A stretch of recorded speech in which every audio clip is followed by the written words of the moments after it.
తండ్రి కుమార పరిశుద్ధాత్మకు మహిమ కలుగునుగాక. ఈనాటి జీవవాక్యం. మీరు ఉచితముగా పొందితిరి, ఉచితముగానే వసగుడు. మత్తయి శుభవార్త 10వ అధ్యాయము 8వ వచనము. క్రీస్తునాథుని యందు ప్రియ సహోదరి సహోదరులారా, దేవుని బిడ్డలారా, క్రీస్తు ప్రభు తన శిష్యులను సువార్త ప్రచారానికి తన అధికారాన్ని, శక్తినిస్తూ కొన్ని పాటించవలసిన నియమాలను వివరిస్తూ ఈ మాటలను బోధించు సందర్భంలోనిది. ఉచితముగా అనగా వెల లేకుండా, ఖర్చు లేకుండా, కష్టపడకుండా అని అర్థం. దేవుడు మనకు ఎన్నో విషయాలను, నైపుణ్యాలను, ఆశీర్వాదాలను, అతని దయను, కనికరాన్ని, ప్రేమను, క్షమాపణను, కృపను, వరాలను ఉచితముగా దయచేస్తున్నాడు.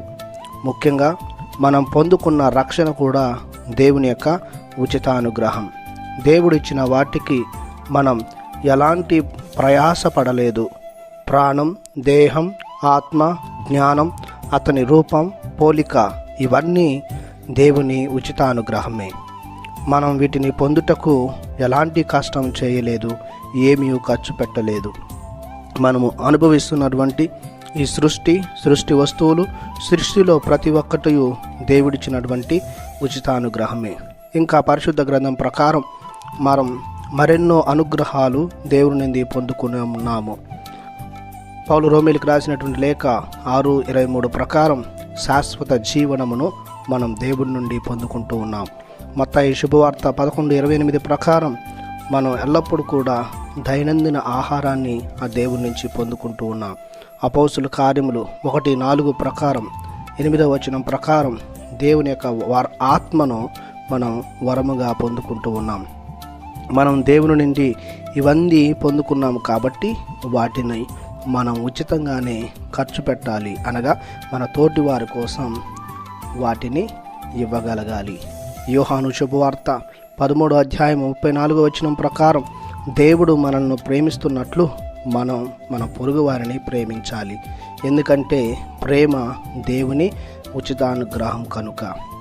పౌలు ఎఫెసీయులకు రాసినటువంటి లేఖ 4వ అధ్యాయం 32వ వచనం ప్రకారం క్రీస్తు ద్వారా దేవుడు మనలను క్షమించినట్లే మనం పొరుగు వారిని క్షమించగలగాలి.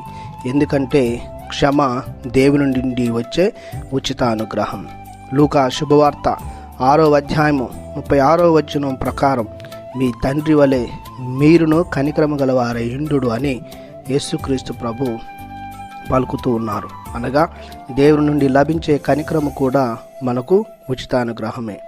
ఈ వాక్యాల ద్వారా కూడా దేవుడు మన పొరుగువాని ఎడల ఉచితంగా ప్రవర్తించమని బోధిస్తూ ఉన్నాడు.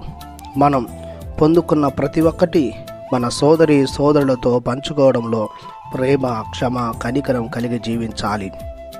ఇతరులకు ఇచ్చుటలో దేనికి వెలకట్టకుండా మనం కూడా మన తోటి వారికి, అక్కరలో ఉన్నవారికి ఇవ్వగలగాలి. సహాయం చేయడంలో ముందు నడవాలి. ప్రార్థించుదుము. దయగల మా తండ్రి, మీకు మా వందనం, మీకు మా స్తోత్రం. మీరెంతగానో మమ్మల్ని ప్రేమించి మా అక్కర్లన్నీ తీరుస్తున్నారు. ప్రతి అనుగ్రహం మాకు ఉచితంగానే దయచేస్తున్నారు. మేము కష్టించక, శ్రమించకయే సకలం అనుభవించగలుగుతున్నాము. మేము ఏ విధముగానైతే నీ నుండి ఉచితముగా పొందుకుంటున్నామో అలాగనే మా తోటి వారికి, అవసరతలో ఉన్నవారికి దయచేయు మంచి మనస్సును, బుద్ధిని మాకు దయచేయమని నీ ప్రియకుమారుడు నజరేయుడగు యేసుక్రీస్తు నామములో బ్రతిమాలి ప్రార్థిస్తున్నాము తండ్రి. ఆమేన్. దేవుడు మిమ్ము దీవించునుగాక. ఆమేన్.